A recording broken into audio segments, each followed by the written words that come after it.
بسم اللہ الرحمن الرحیم۔ آج سے ہم اپنی یونیورسٹی کے باقاعدہ کلاسز کا آغاز کرنے جا رہے ہیں، اور اس یونیورسٹی میں تعلیم حاصل کرنے والے تمام اسٹوڈنٹس، طلباء اور طالبات کو مبارکباد بھی ہے، اور اس لحاظ سے وہ یقیناً خوش قسمت لوگ ہیں جو اپنی ذاتی وسائل کی بنیاد پر تعلیم کے اخراجات افورڈ نہیں کر سکتے، تو یہ یونیورسٹی ان کے لیے تمام تر تعلیمی جو ضروریات ہیں اور جو تعلیمی وسائل ہیں ان کی دہلیز پر مہیا کر رہی ہے۔ تو یقیناً یہ ایک خواب تھا ہمارا کہ ہم اس کو پایہ تکمیل تک پہنچائیں اور اس کو شرمندہ تعبیر کریں، تو الحمدللہ یہ خواب پورا ہوا۔ آج سے ہم اپنی کلاسز کا باقاعدہ آغاز کرنے جا رہے ہیں، تو آئیے چلتے ہیں، اپنے سبجیکٹ کا باقاعدہ آغاز کرتے ہیں۔ سب سے پہلے میں اپنا انٹروڈکشن پیش کروں گا کہ مائی نیم از حافظ ضیاء الرحمان، لیکچرر آف اسلامک اسٹڈیز، اور جس سبجیکٹ کا ہم آغاز کرنے جا رہے ہیں وہ ہے اسلامیات لازمی انٹرمیڈیٹ پارٹ 1۔ کسی بھی سبجیکٹ کو شروع کرنے سے پہلے سب سے پہلے اس کے متعلق جو سبجیکٹ کا معنی اور مفہوم ہے اس سے آگاہی حاصل ہونا ضروری ہے۔ اسلامیات کا لفظ اکثر لوگ اس کو استعمال کرتے ہیں، اور طلبہ اور طالبات اس کو پہلی کلاس سے لے کر 14ویں کلاس تک، گریجویشن تک پڑھتے ہیں ایز اے کمپلسری سبجیکٹ،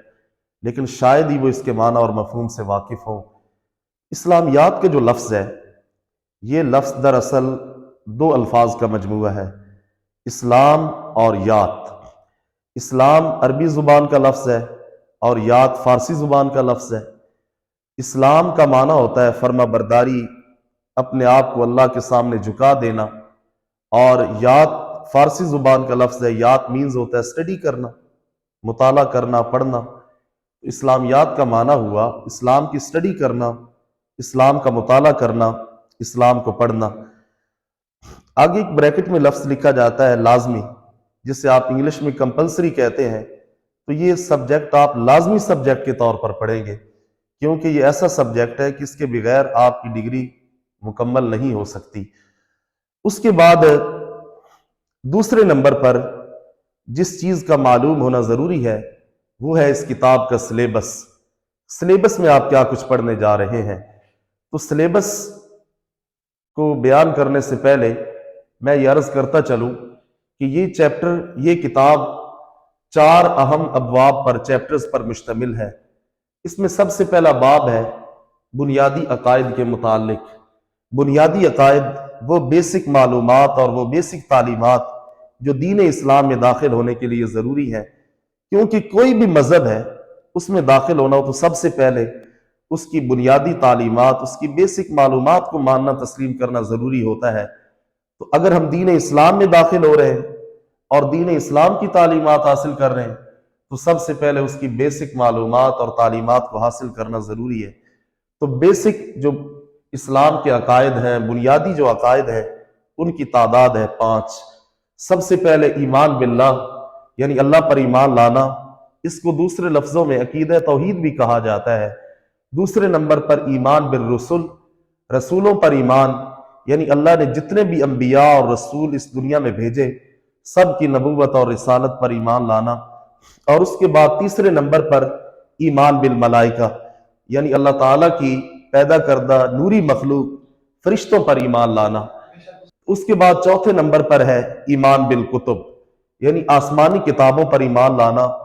یعنی وہ تمام تر تعلیمات جو اللہ نے مختلف زمانوں میں انسانیت کی ہدایت اور رہنمائی کے لیے نازل کی،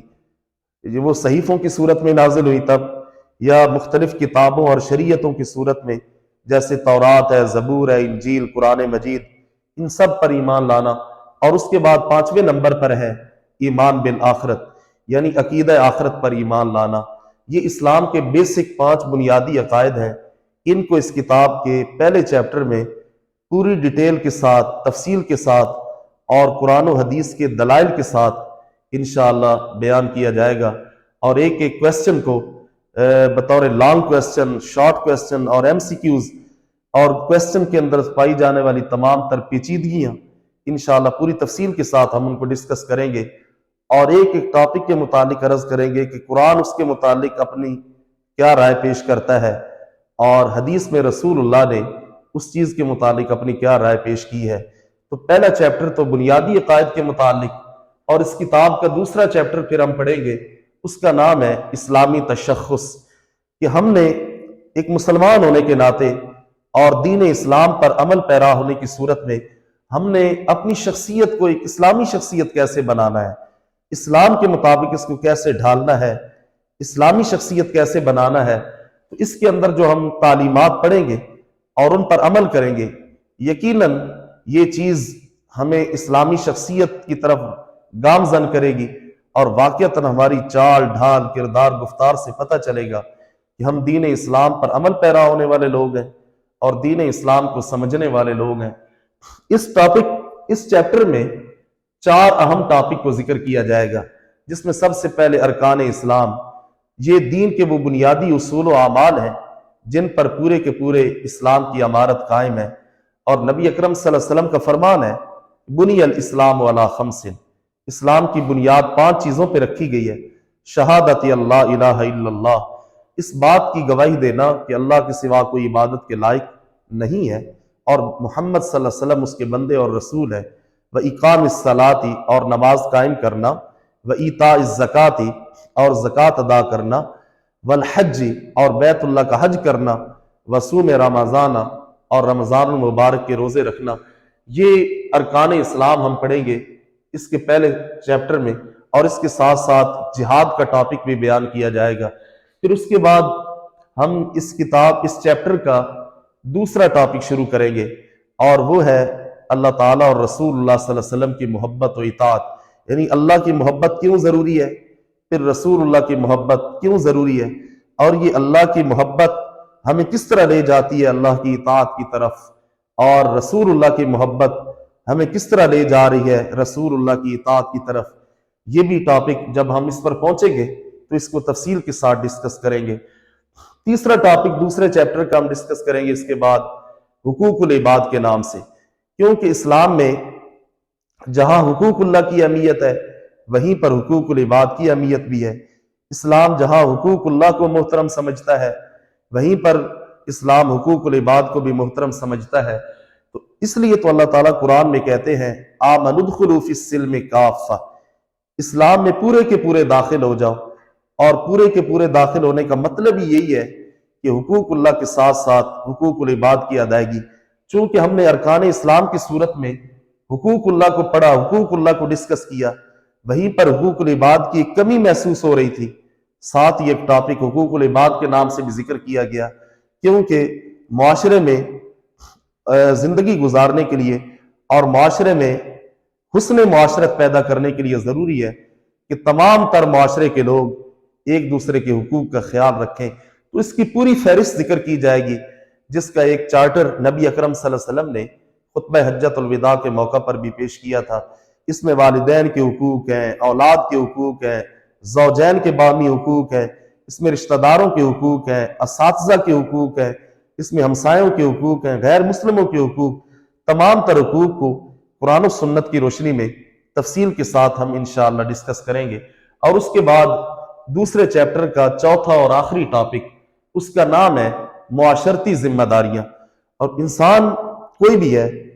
چاہے میں ہوں، آپ ہیں، سب انسان کائنات کے پیدائشی طور پر فطرتاً معاشرت پسند ہے۔ معاشرت پسند ہونے کا مطلب یہ ہوتا ہے کہ کوئی بھی انسان وہ تن تنہا زندگی گزارنے کو پسند نہیں کرتا۔ ہر انسان یہ چاہتا ہے کہ وہ لوگوں کے ساتھ مل کر زندگی گزارے، میل جول اکٹھا رہنا پسند کرتا ہے۔ تو ظاہر بات ہے جب انسان معاشرے کا فرد بن جاتا ہے، حصہ بن جاتا ہے، تو اس پر معاشرتی طور پر کچھ ذمہ داریاں عائد ہوتی ہیں، اور وہ ذمہ داریاں 2 قسم پر ہیں۔ نمبر 1 محاسن اخلاق، اور نمبر 2 ہے رذائل اخلاق۔ محاسن اخلاق کا مطلب ہے کہ اچھے اخلاق، اچھی عادات، خوبیوں کو اپنانا، اور رذائل اخلاق کا مطلب ہے برے اخلاق اور بری عادات سے اپنے آپ کو بچانا۔ محاسن اخلاق میں ٹوٹل 7 ٹاپک بیان کیے جائیں گے، جس میں سب سے پہلے دیانتداری ہے، اس کے بعد ایفاء عہد ہے،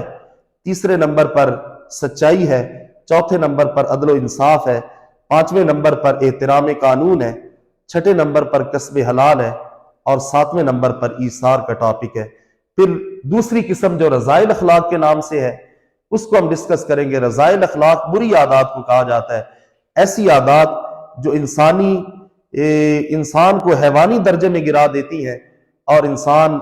ان پر عمل پر پیرا ہونے کی وجہ سے حیوانی درجے میں جا گرتا ہے۔ دیکھنے میں تو ایسا انسان نظر آتا ہے، لیکن حقیقت میں وہ حیوانوں کی سی زندگی بسر کر رہا ہوتا ہے۔ اس میں ٹوٹل 5 ٹاپک بیان کیے جائیں گے، جس میں سر فہرست ہے سب سے پہلے جھوٹ، اس کے بعد نمبر 2 غیبت، نمبر 3 منافقت، نمبر 4 ہے حسد، اور نمبر 5 ہے تکبر۔ یہ 5 ٹاپک ہیں، اور یہ یقیناً ایسی چیزیں ہیں جو ایک انسان کو داغدار کر دیتی ہیں، نفسانی خواہشات کا غلام بنا دیتی ہیں، جس کی وجہ سے انسان نہیں رہتا،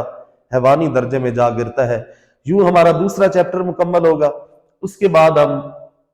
اس کا تیسرا چیپٹر شروع کریں گے، اور جس کا نام ہے اسوہ رسول اکرم صلی اللہ علیہ وسلم۔ ویسے بھی ہم اسلامیات کا سبجیکٹ ڈسکس کر رہے ہیں، اور اسلام نام ہے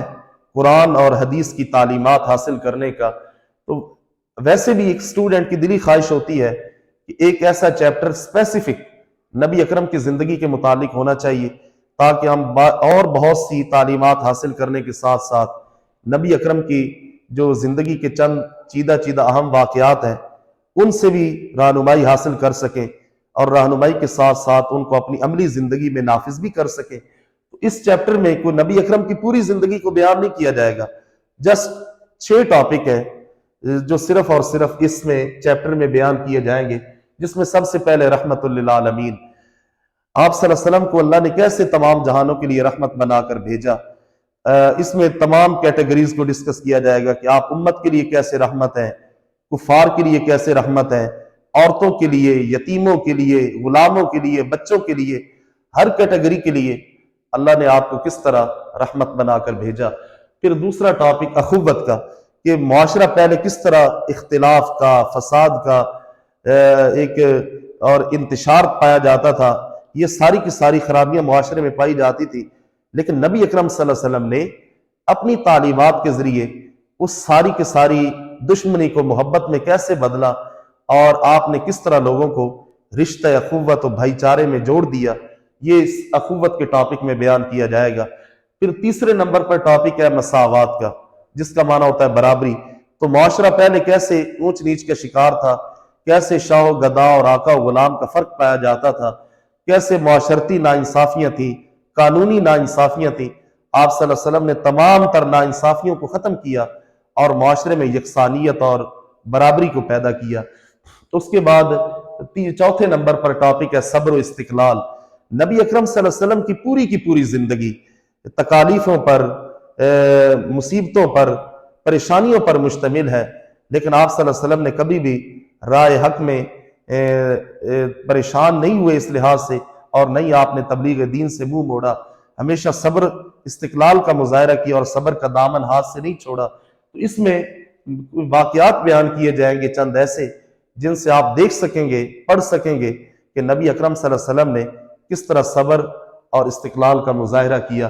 نمبر 5 ٹاپک عفو و درگزر، یعنی معاف کرنا،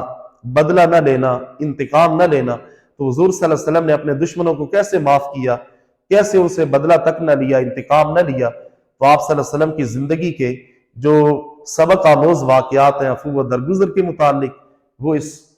5ویں ٹاپک میں انشاءاللہ بیان کیے جائیں گے۔ اور اس کے بعد چھٹا ٹاپک ہوگا ذکر۔ ذکر معنی ہوتا ہے اللہ کو یاد کرنا، تو انسان کو چاہیے کہ وہ ہمہ ہر وقت اللہ کو یاد رکھے، اللہ کی یاد سے غافل نہ ہو جائے، ہمہ ہر وقت اللہ کو یاد رکھے۔ اور قرآن کس طرح اللہ کو یاد کرنے کی تلقین کرتا ہے، اور نبی اکرم نے کس طرح سے ذکر کرنے کی تلقین کی، اور آپ صلی اللہ علیہ وسلم کا عملی نمونہ اس حوالے سے کیا ہے، یہ سارے کا سارا ہم ذکر کے ٹاپک میں ذکر کریں گے۔ اچھا، اس کے بعد ہم چوتھا چیپٹر شروع کریں گے انشاءاللہ۔ اس چیپٹر کا نام ہے